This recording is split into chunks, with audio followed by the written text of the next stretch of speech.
श्री गणेशाय नमः। श्री सरस्वत्यै नमः। श्री वेदपुरुषाय नमः। पुनः शुक्ल यजुर्वेद माध्यन्दिनी संहिता प्रथम अध्याय का 29वीं कंडिका। हम इस 29वीं कंडिका का महिधर भाष्य पढ़ेंगे। सर्वप्रथम कंडिका का पाठ करेंगे। हरि ओम मां प्रत्युष्टग्गो रक्षाः प्रत्युष्टा आरातयो निष्टप्तग्गो रक्षो निष्टप्ता आरातयः अनिशितोऽसि स्वपत्नचिदवा जीनन्त्वा वाजेध्यायै सम्मार्जमे प्रत्युष्टग्गो रक्षाः प्रत्युष्टा आरातयो निष्टप्तग्गो रक्षो निष्टप्ता आरातयः अनिशितासि स्वपत्नचिदवा जीनीन्त्वा वाजेध्यायै सम्मार्जमे। सर्वप्रथम आचार्य महिधर कृत वेद दीप भाष्य को पढ़ेंगे। आचार्य महिधर ने यहाँ पे उद्धृत किया है, श्रुवम प्रतप्य पूर्ववदिति, कात्यायन श्रोत सूत्र 2:6-45। यथा शूर्पाग्निहोत्र हवण्योः प्रत्युष्टमिति प्रतपनं कृतं तथा श्रुवस्यापि कार्यमित्यर्थः। मंत्रो व्याख्याता। इसका अर्थ ये हो गया, पूर्व में जिस तरीके से जिस तरह आपने इस मंत्र से जो प्रतपन आदि कार्य किया, ठीक उसी प्रकार यहाँ भी आप कार्य करेंगे।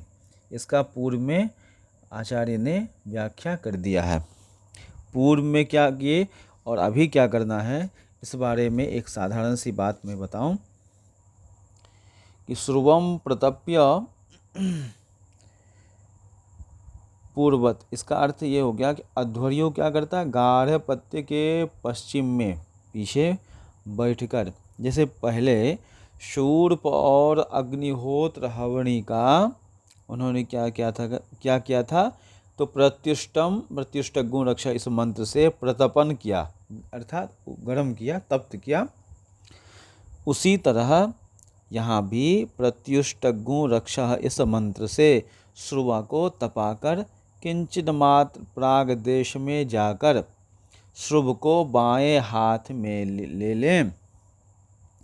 और वेद का अर्थ यहाँ होगा कुश मुष्टि के अग्रभागों की प्रतिपत्ति का विधान रहने से छेदन करने के कारण वेद अर्थात कुश मुष्टि से पृथक हुए उन अग्रभागों से श्रुव के मूल से आरंभ कर उसके मुख तक ऊपर की ओर अर्थात वह श्रुवा का शिता इस मंत्र से सम्मार्जन करना चाहिए।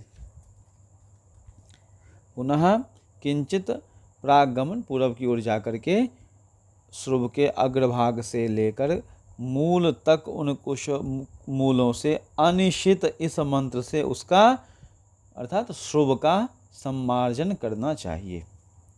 यह पूर्व से इसका संबंध बताते हुए, क्रियाओं का प्रयोग बताते हुए उसी प्रकार मंत्रों से करें, यह यहाँ पे बताया गया। आगे मंत्र भाष्य में लिखा है कि हे श्रुव त्वम अनिशितोसि। अनिशितो का अर्थ हो गया, अनिश्चित कहलाता है क्या, पहले तो ये जानिए कि निशित क्या है। निशित अर्थात तीक्ष्ण। अनिश्चित का अर्थ हो गया जो तीक्ष्ण ना हो। इसलिए हे श्रुव तुम तीक्ष्ण न हो। शो तनुकरणे नितराम शितस्तीक्ष्णीकृतो निशितस्तथा न भवतीत्यनिशितः। अर्थात नितराम अत्यंत शितः तीक्ष्ण किया गया निशित कहलाता है। जो ऐसा नहीं है वह क्या है, अनिशित, जो ऐसा नहीं है उसको क्या बोलेंगे? अनिशित। न भवतीत्यनिशितः, जो ऐसा नहीं है उसको क्या बोलेंगे? अनिशित। असमद विषये तीक्ष्ण उपद्रवकारी न भवसीत्यर्थः, इस विषय में, अस्मद विषय हमारे विषय में तीक्ष्ण नहीं हो, इसका अर्थ ये हो गया कि हमारे शत्रुओं सपत्निकों के तुम क्या हो? विनाशक हो, अर्थात सपत्नक्षित, यहाँ है ना, यतः सपत्नक्षित क्षीणु हिंसायाम सपत्नानसमच्छत्रून् क्षिणोति हिनस्तीति सपत्नक्षित। हिंसा के अर्थ में क्षीणु धातु है। अतएव, अतएव त्वाम सम्मार्जमि सम्यक शोधयामि, अतएव मैं तुम्हारा क्या करता हूँ? शोधन करता हूँ। क्यों करता हूँ? क्योंकि किंभूतम त्वाम वाजिनम वाजो नमस्यास्तीति वाजिनम यज्ञद्वारा अन्न हेतुत्वात् अन्नवंतम यदवा वाजो यज्ञस्तदवंतम यज्ञो हि देवानाम अन्नम, यह शतपथ श्रुति में है। अर्थात ये हो गया कि तुम क्या हो? यज्ञ के द्वारा अन्न के हेतु रहने से क्या हो? अन्नवान हो।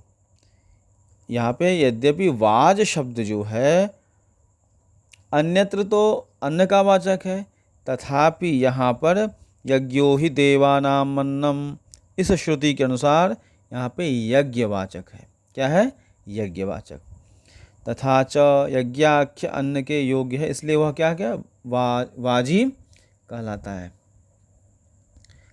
वाजिनम वाजो अन्नस्य वाजिनम यज्ञ द्वारा अन्न हेतुत्वादन्नवंतम यदवा वाजो यज्ञस्तदवंतम यज्ञो ही देवानाम, यहाँ तक हो गया। वाजम यज्ञाख्य मन्नम अर्हतीति वाजिनम अर्हार्थे इन प्रत्यय किमर्थम सम्मार्जमि, किमर्थम सम्मार्जमि। अब देखिए यहाँ पे सम्मार्जन की एक विधा है कि क्यों सम्मार्जन किया जाता है। तो कहते हैं कि सम्मार्जन क्यों किया जाता है, तो उन्होंने बताया कि दीप्ति अर्थ में वाजे वाजे ध्याये ईंधी दीप्तो ईंधनम इध्या दीप्ति वाजस्येध्या वाजेध्या तस्ये वाजेध्याये यज्ञस्य दीप्त्ये प्रकाशनार्थम शोधितेन श्रुवेणाज्येन गृहीते हुते च सति अग्निर्दीप्यते तद्दीप्त्या होतिफलभूतमन्नं प्रकाशितं भवतीत्यर्थः। इसका अर्थ ये हो गया कि यह जो श्रुव का सम्मार्जन है वह वाजेध्यय नी इंधि दीप्तो, दीप्ति अर्थ में ये इंधि धातु है, ईंधनम इंध्या अर्थात दीप्ति, वाजस्य इध्या अर्थात यज्ञ की दीप्ति यानी ज्वलन, तस्ये वाजेध्य अर्थात यज्ञ की दीप्ति के लिए, इसका अर्थ हो गया यज्ञ की दीप्ति के लिए। अब उसके यज्ञ की दीप्ति अर्थात हो गया यज्ञ के प्रकाशनार्थ शोधन किए हुए श्रुव से आज क्या होता है, वह जो घृत है वह ग्रहण करते हैं, उससे हवन करने पर क्या होता है, अग्नि प्रदीप्त होता है, हो ना, गृहीते हुते च सति अग्निर्दीप्यते तद्दीप्त्या हुति फलभूतमन्नं प्रकाशितं भवतीत्यर्थः। उसके प्रदीप होने से हवन का फलभूत अन्न क्या होता है, प्रकाशित होता है, यह यहाँ पे अर्थ है। ठीक है, अब आगे देखिए, फिर उन्होंने प्रतप्य प्रतप्य प्रयच्छत्य निशितेति सृजा, यह फिर कहते हैं श्रोतसूत्र का वचन उद्धृत किया है। अब यहाँ के भाष्य लिखते हैं भाष्यकार, अनिशितेति मंत्रेण शुचस्तिस्रो जुहूपभृत ध्रुवाः सम्मृज्य प्रत्येकं प्रत्युष्टमिति मंत्रेण प्रतप्य प्रतप्य वेद्यां स्थापनार्थम मध्वर्वे प्रयच्छति इति सूत्रार्थ। इसका अर्थ ये हो गया कि अनिशित इस मंत्र से तीनों सुजाओं, मतलब उसका जुहू, उभृत और ध्रुवा, यह जो तीनों सूची हैं, उसी तरह श्रुव का भी सम्मार्जन कर, शोधन कर, क्या करें, प्रत्युष्टज्ञो रक्षा, इस मंत्र से प्रतपन करके वेदी में उन्हें रखने के लिए अध्वर्यु को दे। ऐसा मंत्रों की व्याख्या में पूर्व में के समान ही की गई है ना। जुहू उभृत ध्रुवो समृज्य प्रत्येकम प्रतिष्ठमिति मंत्रेण प्रतप्य प्रतप्य वेद्यां स्थापनार्थम अध्वर्यवे प्रयच्छति सूत्रार्थ। प्रत्युष्टमिति व्याख्या, यही प्रतिष्ठज्ञो इस मंत्र से ही, जिसकी व्याख्या पूर्व में की गई। अनिशितेत्यपि व्याख्यातम, यह अनिशित शितोषि सपत्ना, इसकी व्याख्या कर दी गई है। श्रुवस्य पुंस्त्वादादो श्रव सम्मार्जनम, यह श्रुव का पुंस्त्व और श्रुक का स्त्रीत्व प्रतीत होने से प्रथमतः श्रुव का सम्मार्जन किया जाता है। श्रुव का क्या क्या, सर्वप्रथम श्रुव का ही सम्मार्जन, क्योंकि वह पुरुष है इसलिए उसका सम्मार्जन प्रथम होता है।